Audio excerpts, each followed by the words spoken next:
This is the Helpful Lock Picker here, and I'd like to welcome you back to my lockpicking homeschool series.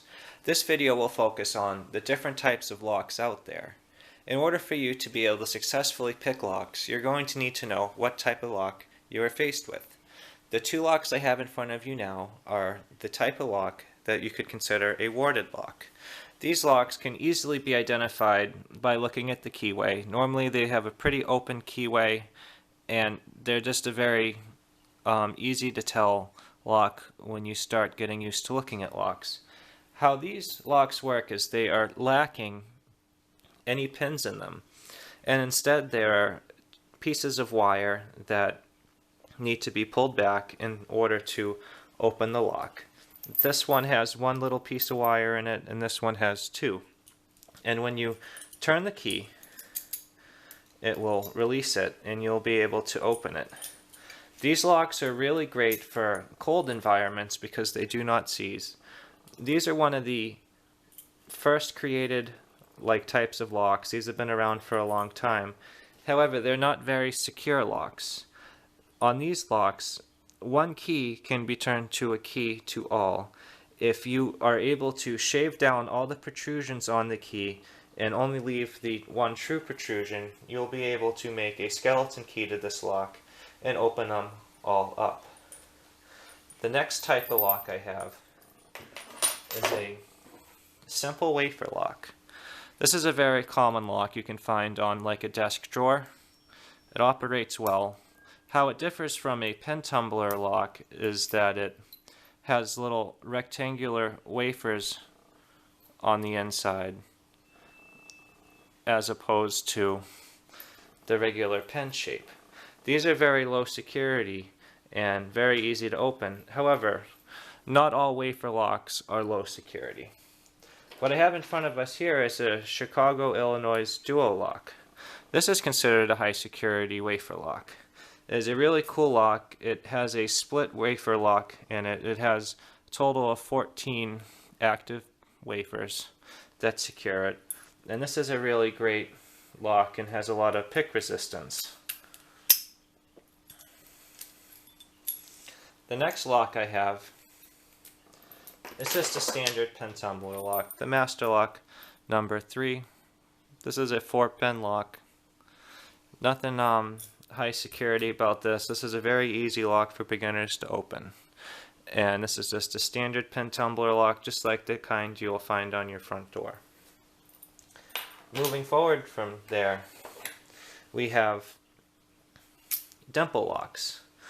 So these are pen tumbler locks, and they were originally kind of security by obscurity because the key goes in this way and a traditional lockpick won't fit in as well.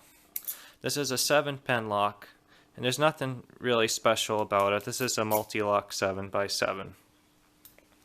However, if you look at this one, this is a Dimple Lock, but this is a multi-lock junior. This lock is considered more of a high security. It's a pen-in-pen lock where it has the pins that this lock has, but inside each pin is another pin. So this is a 7-pin lock. This is a 5-pin lock, but since it's pen-in-pen, it's more of a 10-pin lock. And this is a really great lock. Another popular kind of lock is a tubular lock. You can see that they're round. You see these in a lot of bicycle locks. You can see them in vending machines and cabinets. These locks are really great. They're a little bit different and require a different tensioning method and a different kind of pick. And these are pretty cool because you usually have to pick them a couple times to get an open. This is just an American lock with a tubular core. Now this is still a pen tumbler lock, but this is pretty cool. This is a Cruciform Lock. It takes a key that kind of looks like a cross, and you pick it like you would any other pen tumbler lock. Just has more pins, and you got to kind of go around each part. Now, one of the strangest locks I have here is this clear lock. This is a disc detainer lock. Now these locks are very different, and you can tell what they look like just based off of the keyway, and then also off the key as a very distinct looking key.